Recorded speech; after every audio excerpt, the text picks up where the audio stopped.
Hello, I'm Bastien and with my colleague Raymond Petkonchin and Simon de Meyer, I'd like to present some results we obtained about thrombolysis within the INSIST project. So INSIST stands for In Silico Trial for Ischemic Stroke, and it's a project funded by the European Union with several partners, university, research center, and company with different expertise. So what is the problem of ischemic stroke? It's illustrated here, where you have one of your brain vessel which is occluded by a clot, and as a result the blood is not coming to all of your brain, and it can result in very severe damages. It can go from health to mild to moderate disabilities. So fortunately there are some treatment for that. One is thrombectomy, which is a mechanical retrieval of the clot. It's a rather complicated procedure, and much less invasive is thrombolysis, where you inject a chemical, a molecule called TPA, that will dissolve the clot. So here you have an illustration of the brain vessel, and you have a clot that is occluding one part of the brain circulation, and as the TPA reaches that clot, there's a dissolution, and finally the circulation is restored and the patient is saved. So to study such a phenomena, we have to identify the main component, and one is about the flow, so blood flow that brings the TPA towards the clot, and this depends on the pressure drop across the clot and the permeability of the clot.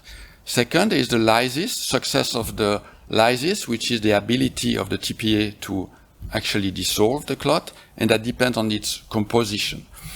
So unfortunately these parameters are not well known, and to study them we will separate them before we can put them together again to have a full picture of the process. So once we have studied them and found a reasonable quantity for each one of them, we can then build a numerical model that would simulate the thrombolytic treatment in any given patient with any given physiological condition.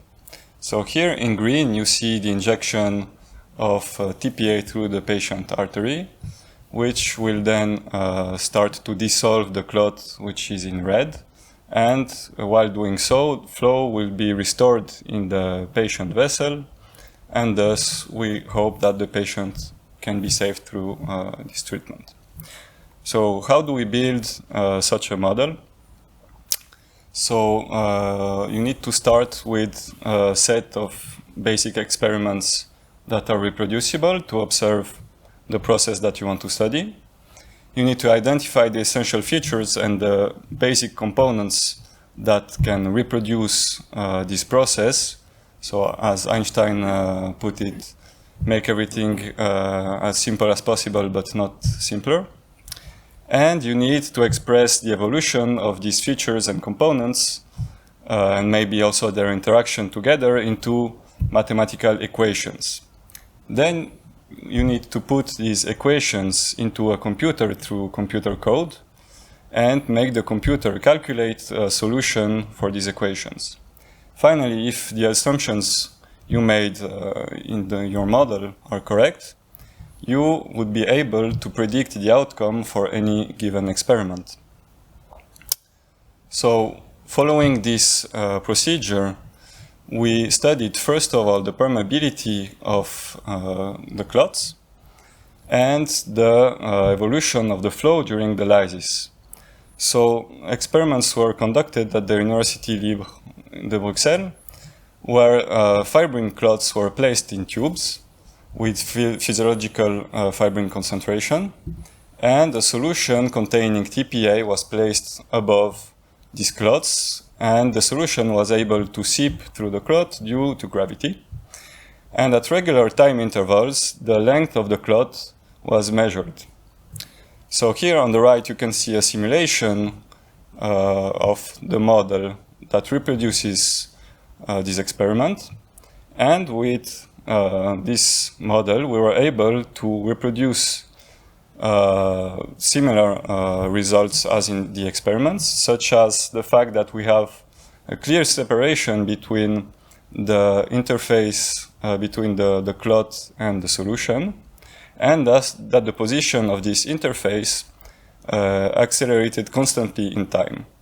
Also, we had a similar behavior of the flow restoration, meaning that we had a very slow increase in flow during most of the lysis and a very sudden increase towards the end of the lysis.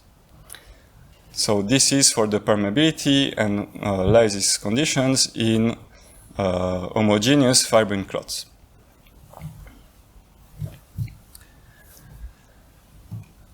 To further study how blood clot composition affects the effect of TPA on thrombolysis, we have been collecting ischemic stroke clots from the patients in the lab, and we have been investigating them under a microscope by histological techniques to learn about the composition, to learn about the internal architecture of these blood clots.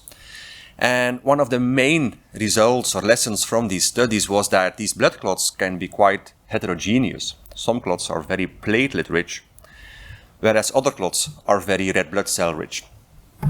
And most of them have a mixed composition containing both of these components. And so the goal is in the lab to study these different types of clots on thrombolysis and see how TPA can lyse these blood clots. And we can do that on the patient clots themselves or use in vitro made clots in the lab. And when we make these clots in the lab, we can make these platelet-rich clots or make these red blood cell-rich clots. And the goal is to also model these clots via numerical simulations to mimic the experiments. And this shows how the modeling can mimic the experiments. On the left-hand side, you can see a graph showing the biological experiments where we can lyse these red blood cell-rich clots with TPA easily, and where the platelet-rich clots are more difficult to lyse using TPA, shown in blue.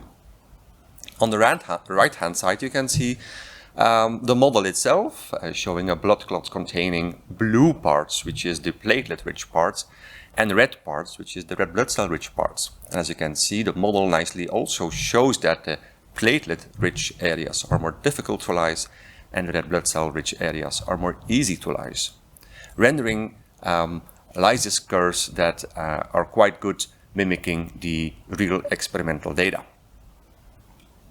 So in conclusion, in this work package, I think it was very rewarding to combine the biological experiments with the modeling to solve another piece of the puzzle, to build in silico stroke trials.